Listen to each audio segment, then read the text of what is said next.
Welcome back, beautiful and amazing people. Dr. Genzo here with another duel video for you. Today we got a really good matchup from top contenders at the local case tournament we had last week. We got SWORDSOUL versus Lyrilusc TRI-BRIGADE. Let's go ahead and get into it, as SWORDSOUL starts us off by attributing off an Ecclesia normal summon to special summon a SWORDSOUL Yugioh from the deck. No interruptions on the Lyrilusc TRI-BRIGADE side. Let's see where this goes, as Yugioh is special summoned, and it gets its effect whenever it's normal or special summoned, revealing a worm in the hand in order to make a token. Now, you're not going to really see him make tokens in this duel, gents, because he basically just synchros off with them immediately. I don't know, I kind of like bringing little cool cards from different games as he goes into a SWORDSOUL Yugioh.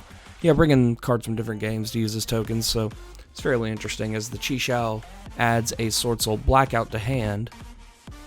Could banish it or add it to hand, so he's going to add it to hand, and the Yugioh is going to draw him a card. He's going to do those chain links as Yugioh 2, Yugioh 1, thereby chain blocking any attempts to ash him, because it's much better to get your search off, folks, than get a draw. And Pod Desires is now going to be played, banishing 10 for cost at the top to draw 2. Very interesting build here, as there's a lot of banish support with SWORDSOULs, so it definitely works out in his favor to a degree here, folks, but to what extent, let's find out. As Longwan is then summoned after discarding a Tiny Spirit Vishuda, making a token and then synchroing into a Barone, Defleur, and then burning the opponent for 12 whenever it's used as synchro material. And there's the effect right there. Setting 2, and it looks like we're going to pass the turn. Now, the Lyrilusc player he's a member of Top Tier Gaming yugioh, so make sure to go check them out. But there will be a little bit of misplays in this duel, SWORDSOUL being new and all, and also the Lyrilusc player still being a bit new with the TRI-BRIGADE variant of Lyrilusc, as well as just Lyrilusc themselves being a tad bit complicated. So please forgive any missteps that you see, folks. Nobody's perfect, and we're Yu-Gi-Oh players, we can't read our cards. We can barely read anyways, so let's go ahead and see what happens here. A lot of interactions in this game, as a Lyrilusc Bird Call is now activated. Ash is going to be chained to it to attempt to negate it and say no. This Bird Call either dumps from the deck to the grave or adds from deck to hand, and a Call by the Grave is then activated on the Ash, negating its effect and banishing it. Or banishing and then negating, sorry. It's in that order. Gotta be perfectly clear about that. So Lyrilusc Bird Call is now going to resolve, adding from deck to hand a Cobalt Sparrow Lyrilusc. Lyrilusc, very good. They're like little bird Phantom Knights. They just keep extending and they never stop. Ever, ever, ever. Special summoning a Turquoise Warbler, since the opponent controls more monsters. That's an activated effect in the hand. I don't think the opponent knew that at the time, but it is special summon nonetheless. And then on summon, it has an effect to where it can special summon another level 1 bird from the hand, so let's see if the opponent will attempt to negate it.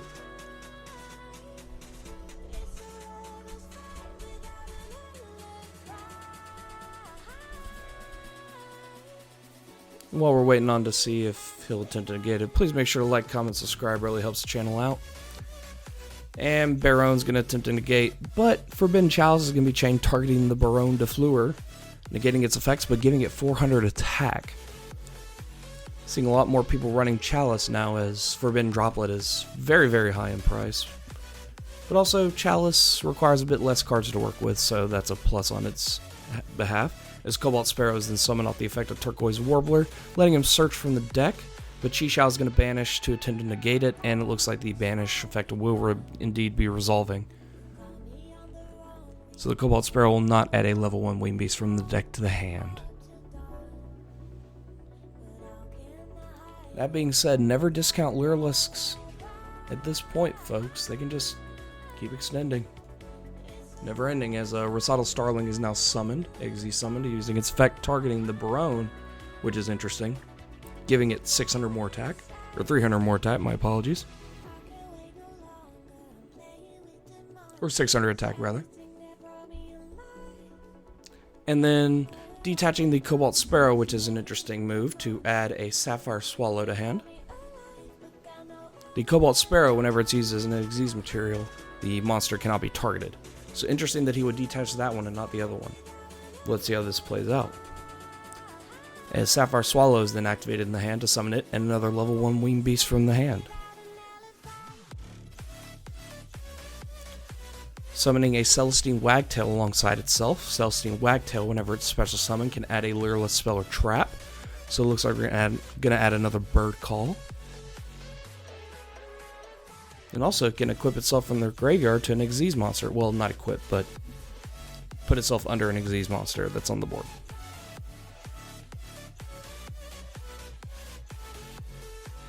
Going into an Assembled Nightingale.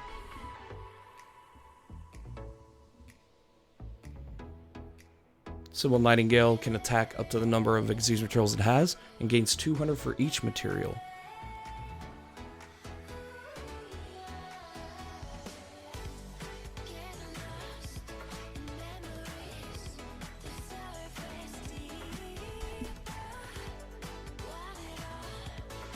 Also can protect other Lyriluscs, so SWORDSOUL Blackout's going to be activated targeting his Yugioh and then targeting his 2 Lyriluscs.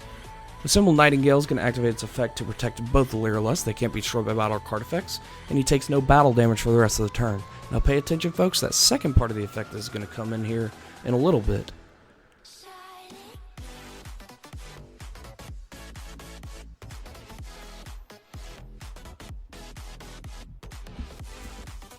And it looks like the Lyriluscs will then protect themselves, and only the Yugioh will get blown up, unfortunately, by SWORDSOUL Blackout. And I only say unfortunately because I like SWORDSOUL, they look cool, and they're a new deck. You want to see them do well. Lyriluscs are also kind of a new deck as well, so I like them as well. I have both these decks built, actually. They're pretty fun.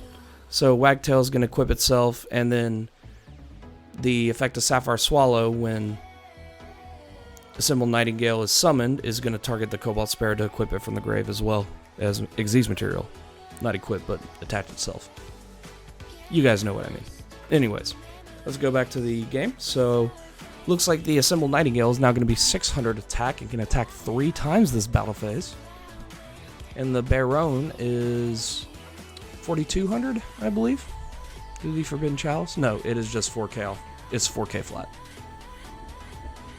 Now we're going to do 3 attacks for 600 damage each off the Assembled Nightingale since it can't attack directly. Now here's where the misplay comes in. He takes no battle damage this game, or this turn, since Assembled Nightingale was activated, but he believes the effect of Recital Starling will activate whenever he attacks the Baron, where both of them take the battle damage that would be inflicted here.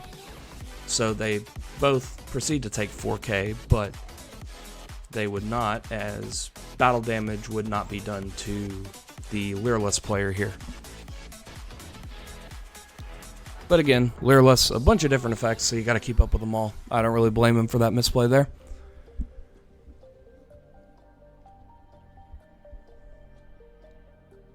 Now we're going to go into second main phase after this. Baron is such a pretty card as well, folks. You gotta love it.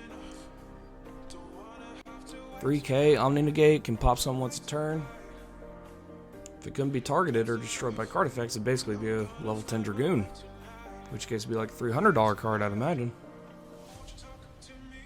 Going into a Zeus off the Assembled Nightingale, as nothing's really locked him into Winged Beast yet. And then Zeus is going to activate on summon, detaching 2 materials to basically nuke the board. Normal summoning a TRI-BRIGADE Nerval, since he hasn't normal summoned at all this turn. That's kind of crazy there, folks. Nerval is going to attempt to banish 3 for its effect here. To link summon into a Smorg, Bird of Sovereignty. And then it's going to link 1 into an Almirage, and then Nerval effect's going to go off, and we're going to go to game 2 now, folks. Alright, folks, here we're on game 2. Looks like SWORDSOUL might start us off here. It's going first in yugioh is great, as a Pod Desires is now activated. Banishing 10 off the top for cost in order to draw 2. A lot of good banishing support in SWORDSOUL, but at the same time, Pod Desires is just one of those things where I just don't really enjoy the card personally, just because you can banish all your starters, and then what happens then? Just kind of in the weeds from then on, folks, unless you're playing Necroface. In which case, you're probably playing Grim Yugioh.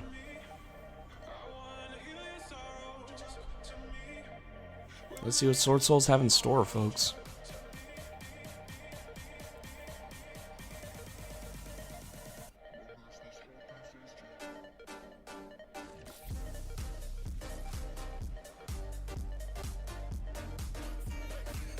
Thinking about his best possible play here is he doesn't know what kind of interruptions the opponent has in the hand. You never can tell, especially with TRI-BRIGADEs, because TRI-BRIGADEs tend to run a lot of hand traps. Granted, this is a Lyrilusc engine, so there might be not as much room for hand traps.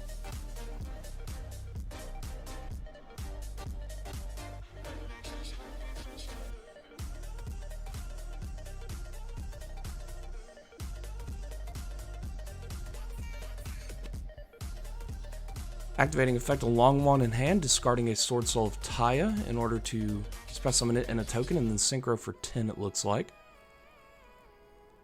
Going into another Baronne de Fleur and burning the opponent for 12.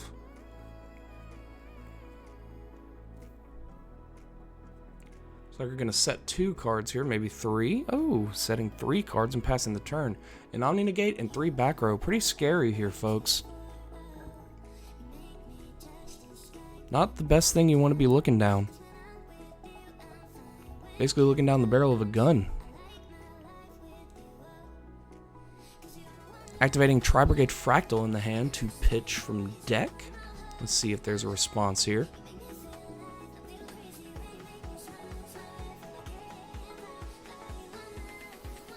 Looks like there's no response, so Fractal's going to resolve. Sending a Nerval from deck to grave, so Nerval's going to let him add a TRI-BRIGADE card. Or TRI-BRIGADE monster, rather.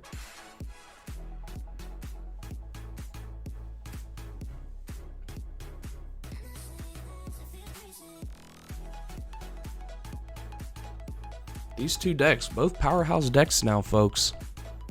Crazy good, as Karis is now added to hand, TRI-BRIGADE Karis. There's the effect on the screen up for you. I appreciate all the support I've been getting since the Flunderies video. It's nice to see you guys really liking Bursts of Destiny, so hope you continue to enjoy it, and I hope the channel continues to grow as Pot of Prosperity is now activated. Looks like he's only going to banish 3 here. And it looks like there's going to be no response from Baronne just yet. Looks like he's saving that negate for something here, folks. Pretty good options here. The Barrel Canary is probably the best thing to pick up. And it looks like that's exactly what he's going to do, folks.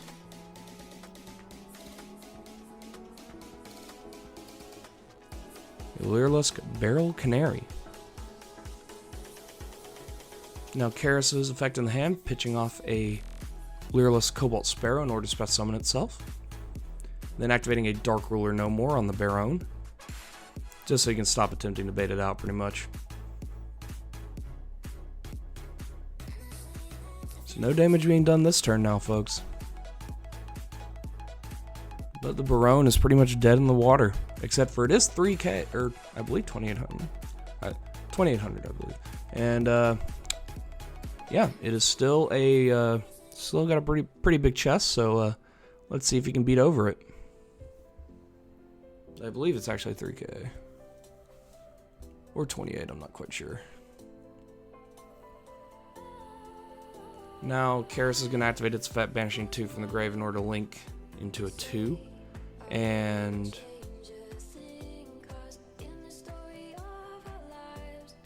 that's going to get infinite impermanenced. Never let that TRI-BRIGADE have that link summon, folks. Barrel Canary is now going to be activated, targeting the Cobalt Sparrow in the grave in order to special summon itself and the Cobalt Sparrow. There's the infinite impermanence effect in case you didn't know, since we're going to have a little bit of a pause here while we see what Barrel Canary does. And Barrel Canary will also lock into Xyz for the rest of the turn.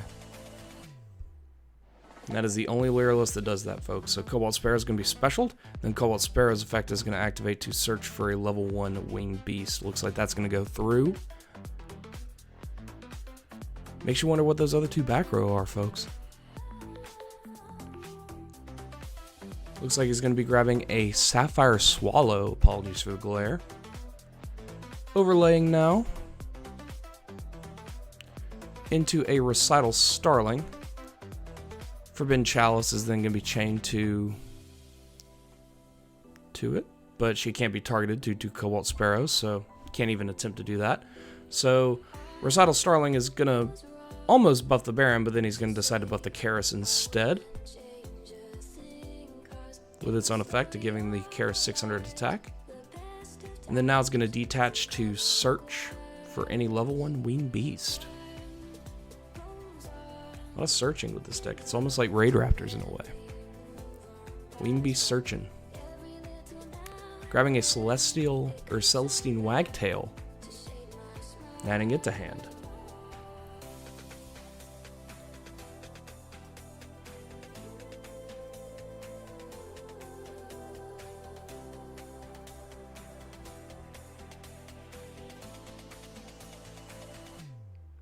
Recitals.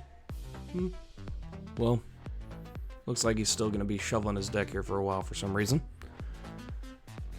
It is a case tournament, folks. You want to make sure your cards aren't too pocketed here. Looks like someone's going to be looking at the graveyard there for just a little curiosity. You know what they said about curiosity, though? The cat did not survive. Sorry, that was a bad joke. Apologize. But not really. I don't know. Anywho, we're going to go ahead and activate a Sapphire Swallow in the hand. It looks like maybe no. Looks like we're still going to be thinking here a little bit. Looks like we're still going to be thinking as a Sapphire Swallow is now activated in the hand. It took us a little bit there to gauge what the move was, as Celestine Wagtail in itself is summoned. Then Wagtail is going to add a Lyrilusc spell or trap from deck to hand. Now it's interesting to see him searching only bird calls with this, because last time he played this deck, he was playing the Bird Sanctuary and said it was actually a pretty decent card, but looks like he cut it now for some of the TRI-BRIGADE stuff, which is understandable. I don't particularly like the spell myself, but Lyrilusc are getting another spell in Brothers of Legend, which is going to be very interesting. It's like a Dark Ruler, except for they can respond to it, but at the same time, if they don't, then their stuff's negated. So, and it's also searchable. It's a searchable Dark Ruler. Nobody likes searchable Dark Ruler. And who wouldn't like a searchable Dark Ruler? I know I would. As we overlay into another Recital Starling here. And the Recital Starling search effect is only a soft once per turn. But that's going to get Forbidden Chalice, unfortunately. So, looks like, looks like that effect's not going to be going off anytime soon. Nor just any effect in general with Recital Starling this turn. Except for that other one that he summoned.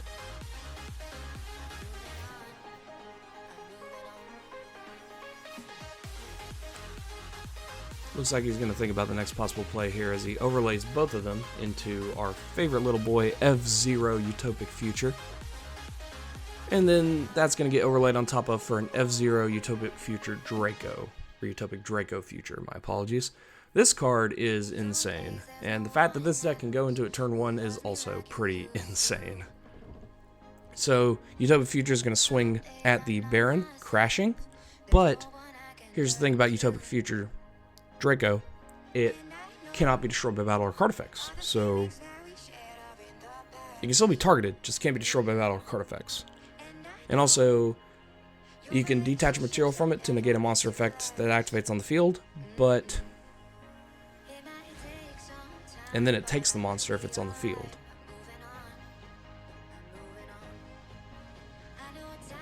And he's going to pretend swing with the Karis, but since Dark Ruler was activated this turn, no damage is going to be done.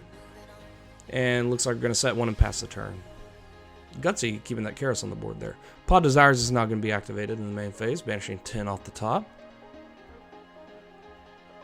And it's 20 cards milled off Pot of Prosperity. But that'll actually come back to help him, as you will see shortly.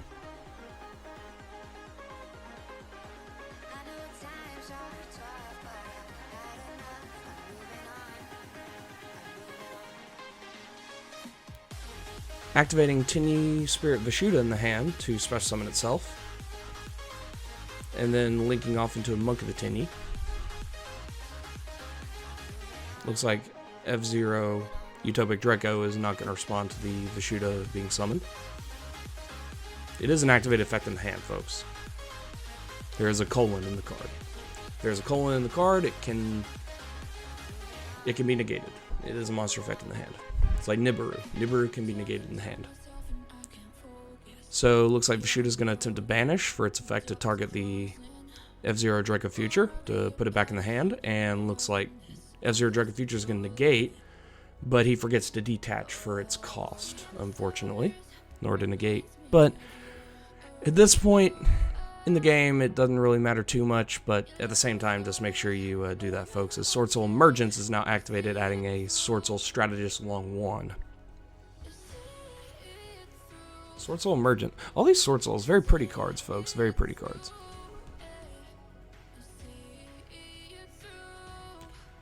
Pitching off another Vishuda to special summon the Long Wand from the hand. Synchroing into a 10, he's locked into Worms because of Vishuda activating its effect earlier. Intending to go into Qishao, but forgetting it's not a level 10, so looks like we're going to go into a Chanying. And here's the thing, I think he forgot to use the Long Wand effect, but I'm going to take off the 12 anyways, because at the end of the day, this doesn't really matter. Because you'll see here as he banishes 3 of different attributes, summon Arch Nemesis Protos. Crazy, crazy draw there off the Pod Desires. That is absolutely nuts, folks. And then Chanying's effects is basically going to IDP the opponent, banishing a card from the grave and field. Any card from the grave and field. So it looks like he's going to banish the F-Zero Draco Future and also banish a card from the grave. Looks like he's going to try and figure out what he wants to banish here. And that Chanying effect activates whenever a card is banished, which is kind of crazy. And that Chanying is also very, very big. He has like 20 plus cards banished. So things up by 2,000 attack, and also all his monsters lose about 2,000 attack.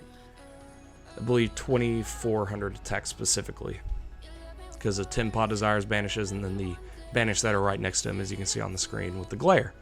So the monk is going to swing into the Karis. But he realizes that the Chanying makes his monsters lose as well as his Chanying gain. So yeah, looks like that Karis is a big old fat 0. He didn't even activate Protos. And then Chanying's gonna swing for like 5k, and the other one's gonna swing for a game. Protos. And yeah, he didn't realize that Chanying gained as well. So yeah, looks like we're going to go to game 3. Chanying, very strong card, folks. Don't count him out just yet. Alright, looks like Lyrilusc are going to start us off here, folks.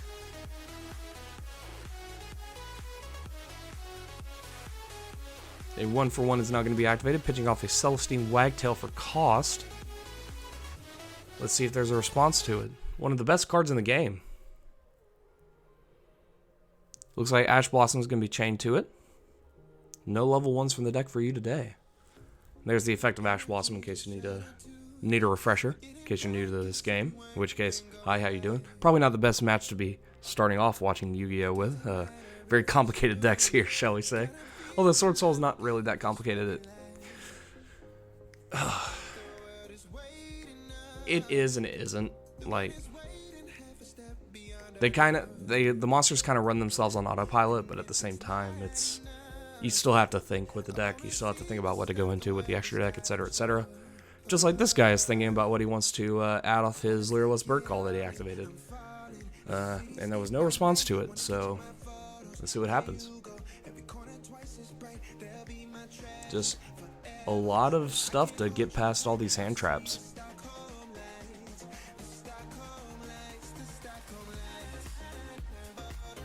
Again, his extra deck, seeing if he wants to go into anything. Looks like we're going to add a Barrel Canary. One of the best new Lyrilusc that came out the set. For sure.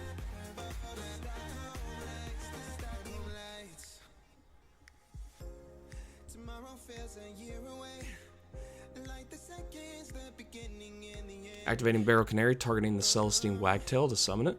And then the Wagtail is going to search for a Lyrilusc spell or trap whenever it's special summoned. So you're going to add another Bird Call, folks. The Lyrilusc trap is okay. It'd be way better if it wasn't a trap. Like, the banish effect's actually pretty nice on it, if I recall correctly. I can't remember exactly what it does, but I remember reading the banish effect and being like, I can work with this. The spell is also okay. It's not the best. But yeah, Bird Call is objectively the best spell trap that they got in the set. For sure. 100%, 120% even. We can go up to 125, no, 122%. Let's just stop it at 122. Looks like you're going to think about what we want to go into here, since we are going first as Lyrilusc. We're not going second, so we can't attack and do a little Zeus play. Depending on the cards that we have in hand, there is a chance to go F-Zero Draco Future, which would be nice against SWORDSOUL, but at the same time, maybe not, so... Looks like we're going to go into an Ensemble Robin, another new card. It's very nice. Whenever the opponent special summons a monster, you can detach a material to return that special monster to the hand, and that is not a once per turn effect, folks. It also gains 500 attack for each material attached to it.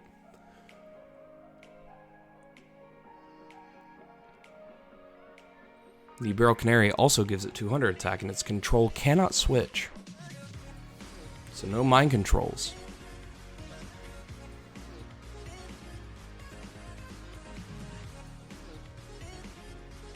Looks like SWORDSOUL is going to start us off with a SWORDSOUL Emergence, letting him add a SWORDSOUL monster from the deck to the hand.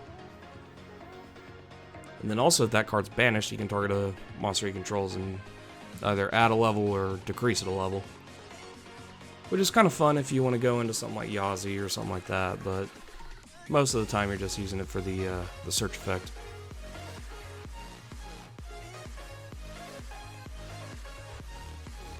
Looks like he's going to add a SWORDSOUL Taya, which is interesting. Usually you want to go for the Mo Ye in this situation. But again, he doesn't really know what his opponent has in store, so let's see what happens. As a Ecclesia, looks like it is going to be special summoned. Attributing its for effect to special summon a SWORDSOUL from the deck to the hand. Or it looks like it was normal summoned actually, so Ensemble Robin couldn't stop it. Could have been special, I'm not quite sure. As another SWORDSOUL Taya is special summoned.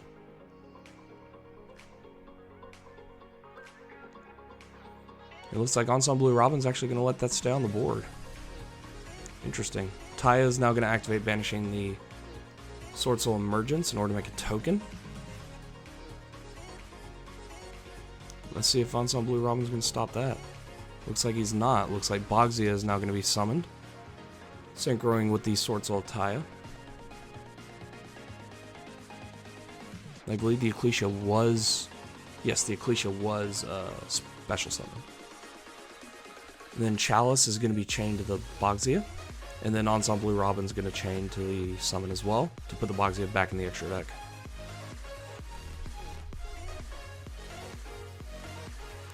Now Mo Ye is going to be normal summoned, a SWORDSOUL Mo Ye.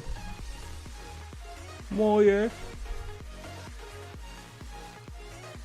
Then using the effect revealing to make a token, but it looks like Ensemble Robin's actually going to bounce the token, which is very interesting, very cool. So Long One is going to be special summoned by discarding another Mo Ye from the hand. Let's see what he wants to do here. Now he also has a token on the field, in case you don't know. But here's the situation. He could synchro with his Mo Ye on the board, but it looks like he's going to synchro with the Long One instead to go into Baron, which is very interesting. I thought he might go into Chi-Shao, make another token, and then synchro into a Baron and a Chi-Shao. So, by banishing a blackout from the deck off Chi-Shao. But Baron, it looks like, is going to be summoned. Baron's going to pop the Ensemble Robin, and then he's going to swing for 4,700 directly with both monsters, and Ensemble Robin's going to add back the Barrel Canary whenever it's destroyed. And then also Long Wan's going to burn him for 12. A lot going on here, folks. A lot going on here. As a Bird Call is now being activated, Baron is going to negate that. Interesting. Looks like he top decked a Harpy's Featherstorm there. Would have been great to have going first, for sure. Now, as you notice, his life points are fairly low with that 2100. That means he can't use the Recital Starling effect to burn the opponent as well as himself.